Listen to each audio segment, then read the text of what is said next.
जय हिंद दोस्तों। दूसरे विश्व युद्ध तक ज्यादातर देशों के पास जितना सोने का भंडार होता था वो उतनी ही वैल्यू की करेंसी जारी करते थे। 1944 में दुनिया के 44 देशों के डेलीगेट्स मिले और अमेरिका डॉलर के मुकाबले सभी करेंसी का एक्सचेंज रेट तय किया, क्योंकि उस वक्त अमेरिका के पास सबसे ज्यादा सोने का भंडार था और वो दुनिया की सबसे बड़ी और स्थिर अर्थव्यवस्था थी। 80 साल बाद यानी 2024 में 80% व्यापार और 58% पेमेंट डॉलर में होता है। साथ ही दुनिया का 64% लोन और 59% फॉरेन एक्सचेंज रिजर्व डॉलर में है। अमेरिकी डॉलर के इसी दबदबे को कम करने की कोशिश होती रहती है। 22 से 24 अक्टूबर 2024 तक रूस के कजान शहर में ब्रिक्स की 16वीं समिट हो रही है, जिसमें पीएम नरेंद्र मोदी भी पहुंचे हैं। यहाँ डी डॉलराइजेशन और न्यू पेमेंट सिस्टम अहम एजेंडा है। लेकिन आज हम बात करने वाले हैं कि अमेरिका डॉलर दुनिया की सबसे मजबूत करेंसी कैसे बना, क्या फिलहाल डॉलर को रिप्लेस किया जा सकता है और इससे भारत, चीन, अमेरिका पर क्या असर होगा, जानेंगे हम आज की इस वीडियो में। क्वेश्चन नंबर 1, अमेरिकी डॉलर दुनिया की सबसे मजबूत करेंसी कैसे बना। दोस्तों मान लीजिए कि भारत को पाकिस्तान की करेंसी पर भरोसा नहीं है, ऐसे में वो पाकिस्तान करेंसी में व्यापार नहीं करेगा। ऐसी ही समस्या के लिए 1944 में तमाम देशों ने मिलकर डॉलर को बेस करेंसी बनाया था, यानी भारत पाकिस्तान से डॉलर में ट्रेड कर सकता है, क्योंकि उसे पता है कि अमेरिकी डॉलर डूबेगा नहीं और जरूरत पड़ने पर अमेरिका डॉलर के बदले सोना दे देगा। ये व्यवस्था करीब 30 वर्षों के आसपास तक चली। डॉलर दुनिया की सबसे मजबूत करेंसी बन चुका था, लेकिन 1970 की शुरुआत में कई देशों ने डॉलर के बदले सोने की मांग शुरू कर दी। ये देश अमेरिका को डॉलर देते और उसके बदले में सोना ले लेते थे। इससे अमेरिका का सोने का भंडार खत्म होने लगा। डॉलर की मजबूती की एक और बड़ी वजह थी। दरअसल 1945 में अमेरिका के राष्ट्रपति रूजवेल्ट ने सऊदी के साथ एक एग्रीमेंट किया। एग्रीमेंट ये थी कि उसकी सुरक्षा अमेरिका करेगा और बदले में सऊदी सिर्फ डॉलर में तेल बेचेगा। यानी अगर देशों को तेल खरीदना है तो उनके पास डॉलर होना जरूरी है। क्वेश्चन नंबर 2, डॉलर की पावर के दम पर अमेरिका बैठे बिठाए कैसे अरबों कमाता है। हम किसी चीज को खरीदने के लिए कई तरीके से उसका दाम चुकाते हैं, जैसे cash, online banking, UPI transfer. ऐसे ही दुनिया भर के देश आपस में व्यापार करने के लिए अमेरिका के स्विफ्ट नेटवर्क का इस्तेमाल करते थे। इसके जरिए अमेरिका बैठे बिठाए अरबों कमाता है। स्विफ्ट नेटवर्क से बैठे बिठाए अरबों डॉलर कैसे कमाता है अमेरिका। दोस्तों मान लीजिए अडानी ग्रुप को पाकिस्तान के किसी कारोबारी से $10,000 का कुछ भी खरीदना है, तो स्विफ्ट नेटवर्क के जरिए ये ट्रांजैक्शन 5 स्टेप में होगा। फर्स्ट, सबसे पहले अडानी ग्रुप अपने भारतीय बैंक को $10,000 के बराबर भारतीय रुपए भेजेगा। सेकंड, भारतीय बैंकों का अमेरिकी बैंक में खाता होता है, वहां से वो डॉलर में एक्सचेंज करके पेमेंट करने को कहेंगे। थर्ड, भारतीय खाते वाला अमेरिकी बैंक दूसरे पाकिस्तानी खाते वाले अमेरिकी बैंक में पैसा ट्रांसफर करेगा। फोर्थ, दूसरा अमेरिकी बैंक पाकिस्तानी बैंक में पैसे ट्रांसफर कर देगा। फिफ्थ, पाकिस्तानी बैंक से कारोबारी $10,000 के बराबर पाकिस्तानी रुपए निकाल सकता है। 1973 में 22 देशों के 518 बैंक के साथ स्विफ्ट नेटवर्क शुरू हुआ था। फिलहाल इसमें 200 से ज्यादा देशों के 11,000 बैंक शामिल हैं, जो अमेरिकी बैंक में अपना विदेशी मुद्रा भंडार रखते हैं। अब सारा पैसा तो व्यापार में लगा नहीं होता, इसीलिए देश अपने एक्स्ट्रा पैसे को अमेरिकी बॉन्ड में लगा देते हैं, जिससे कुछ ब्याज मिलता रहे। सभी देशों को मिलाकर ये पैसा करीब $7.8 ट्रिलियन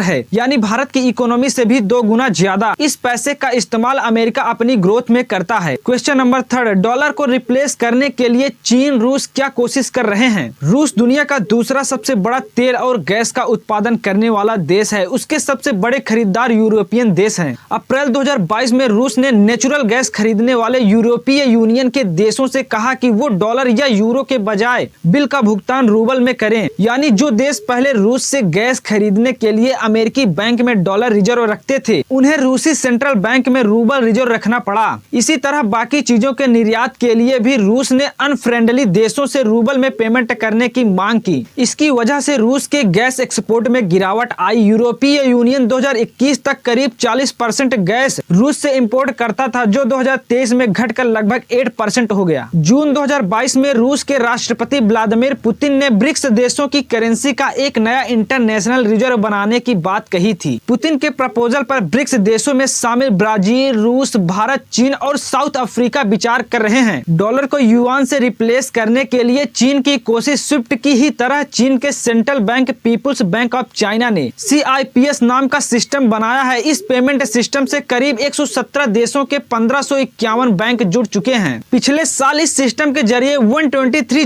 0.6 ट्रिलियन युआन से ज्यादा का ट्रांजैक्शन हुआ। युआन रिजर्व को बढ़ावा देने के लिए चीन ने 40 से ज्यादा देशों के साथ करेंसी स्वैप एग्रीमेंट किया है। इस एग्रीमेंट के तहत दो देशों को व्यापार करने के लिए हर बार स्विफ्ट सिस्टम की जरूरत नहीं है। एक फिक्स अमाउंट का ट्रेड वो देश अपनी करेंसी में कर सकते हैं। नवंबर 2023 में चीन ने सऊदी अरब के साथ एग्रीमेंट किया। इसमें 3 साल के लिए डॉलर की बजाय युआन का इस्तेमाल कर करेंसी स्वैप की जाएगी, जिसकी वैल्यू करीब 6.93 बिलियन डॉलर है। इससे डॉलर का दबदबा कम होगा। क्वेश्चन नंबर 4, 2024 की ब्रिक्स समिट में इसे लेकर क्या हो रहा है? इसमें भारत का क्या रोल रहेगा? 22 से 24 अक्टूबर तक रूस के कजान शहर में ब्रिक्स की 16वीं समिट चल रही है। यानी इस बार ब्रिक्स समिट की मेजबानी रूसी राष्ट्रपति व्लादिमीर पुतिन कर रहे हैं। 19 अक्टूबर 2024 को पुतिन ने कहा, ब्रिक्स करेंसी में अभी समय लग सकता है। ब्रिक्स अभी नेशनल करेंसी के उपयोग को बढ़ाने और उसे सुरक्षित बनाने के लिए रिसर्च कर रहा है। इस समिट में ब्रिक्स करेंसी की बात नहीं हो रही है, बल्कि उसकी जगह डॉलर के महत्व को धीरे धीरे कम करने पर बात हो रही है। पुतिन ने यह भी कहा कि ब्रिक्स एक सिस्टम की बात कर रहा है जो ब्रिक्स देशों के बीच होने वाले ट्रेड में इस्तेमाल किया जा सके। साथ ही इंटरनेशनल ट्रेड्स में डॉलर, यूरो जैसी वेस्टर्न करेंसी का इस्तेमाल न किया जाए। 1 अक्टूबर 2024 को एक थिंक टैंक प्रोग्राम में विदेश मंत्री एस जयशंकर ने कहा कि भारत ने कभी डॉलर को निशाना नहीं बनाया है, क्योंकि ये देश की आर्थिक राजनीति या रणनीतिक नीति का हिस्सा नहीं रहा है। भारत की ऐसी कभी कोई नीयत नहीं रही है। ये जरूरत है कि भारत के कुछ पार्टनर्स को डॉलर में व्यापार करने में कठिनाई हो रही है। भारत चाहता है कि डॉलर में होने वाले ट्रेड पेमेंट को कम किया जाए। इससे भारत के फॉरेन रिजर्व में डॉलर कम होगा और जो डॉलर रिजर्व रहेगा उसका इस्तेमाल दूसरे कामों में किया जा सकेगा। ग्लोबल जीडीपी में ब्रिक्स 27% का हिस्सेदार है। 2024 से पहले शामिल देश वर्ल्ड जीडीपी में भारत 3.7%, चीन 19%, रूस 2%, ब्राजील 2%, साउथ अफ्रीका 0.4%। 2024 में शामिल हुए देश वर्ल्ड जीडीपी में इजिप्ट 0.38%, इथियोपिया 0.15%, ईरान 0.36%,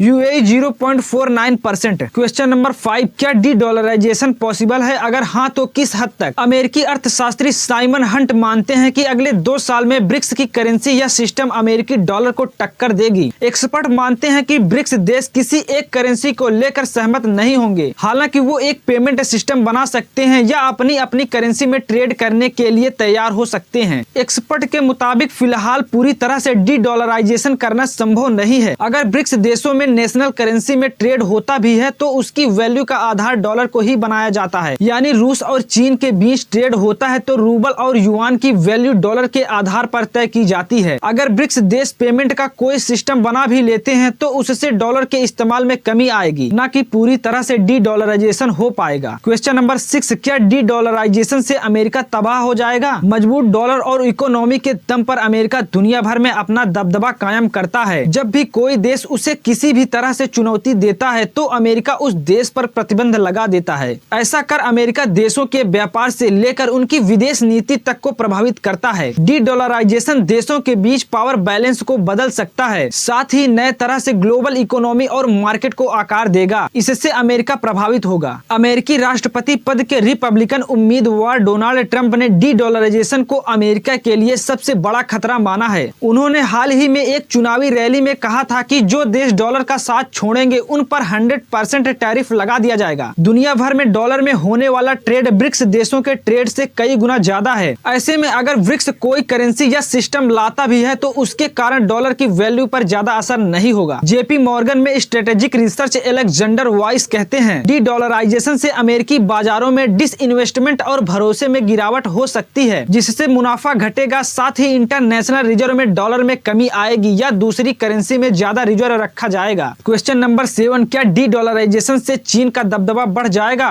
केवल डी डॉलराइजेशन होने से चीन का दबदबा नहीं बढ़ेगा। दरअसल ब्रिक्स देश ये चाहते हैं कि उनका इन्वेस्टमेंट और फॉरेन रिजर्व डॉलर के अलावा दूसरी करेंसी में भी हो, जिससे अमेरिकी डॉलर का इस्तेमाल किसी भी इंस्ट्रूमेंट की तरह ना कर सके, क्योंकि अभी इन देशों का ज्यादातर फॉरेन रिजर्व डॉलर में है और कोई भी देश ये नहीं चाहता है कि अमेरिका उनका रिजर्व फ्रीज कर दे। साथ ही साथ ब्रिक्स देश चीन की करेंसी को लेकर सहमत नहीं होंगे। चीन का ज्यादातर फॉरेन रिजर्व डॉलर में ही है। ऐसे में वो ये नहीं चाहेगा कि डी डॉलराइजेशन हो और डॉलर की वैल्यू घटे, इससे चीन की इकोनॉमी पर इम्पैक्ट होगा। इसीलिए चीन भी डी डॉलराइजेशन को धीरे धीरे कम करने की कोशिश करेगा और युआन को इंटरनेशनल करेंसी के तौर पर पेश करेगा। German institute for international and security affairs (SWP) के सीनियर फेलो हंस गुंथर हिल्पर्ट कहते हैं, वास्तव में चीन ग्लोबल फाइनेंशियल सिस्टम के साथ नहीं जुड़ा है क्योंकि इसमें कई कमियां हैं। चीन में कई सरकारी कंपनियां हैं जिन्हें भारी सब्सिडी दी जाती है। अगर कोई देश ग्रेट इकोनॉमी पावर बनना चाहता है तो ये स्ट्रेटेजी सही नहीं है। क्वेश्चन नंबर 8, डी डॉलराइजेशन से भारत को फायदा होगा या नुकसान? डी डॉलराइजेशन से भारत की अमेरिकी मॉनेटरी पॉलिसी और डॉलर पर निर्भरता कम होगी। साथ ही भारत के फॉरेन रिजर्व में दूसरी करेंसी का हिस्सा बढ़ेगा। इसके लिए भारत को धीरे धीरे और सावधानी के साथ डी डॉलराइजेशन का कदम लेना होगा। अगर भारत और रूस के बीच रूबल और रुपए में ट्रेड होता है तो भारत को फायदा होगा, लेकिन रूस यूक्रेन युद्ध के दौरान हमने देखा है कि भारत ने रुपए में रूस से क्रूड ऑयल खरीदा, लेकिन कुछ समय बाद रूस को घाटा होने लगा क्योंकि उसके पास बहुत ज्यादा रुपया इकट्ठा हो गया जिसका वो कहीं इस्तेमाल नहीं कर पा रहा था। दरअसल रूस से भारत इंपोर्ट ज्यादा करता है और एक्सपोर्ट कम। भारत ये नहीं चाहेगा कि ब्रिक्स देशों में चीन की युआन का महत्व बढ़े और उसे सभी देश स्वीकार करें क्योंकि भारत का चीन की करेंसी में विश्वास नहीं है। क्वेश्चन नंबर 9, ऐसा क्यों कहा जाता है कि डॉलर और यूरो का वेपनाइजेशन किया गया है? रूस यूक्रेन युद्ध के चलते अमेरिका ने रूस पर कई प्रतिबंध लगाए। उसने विदेशों में रखा रूस का $282 बिलियन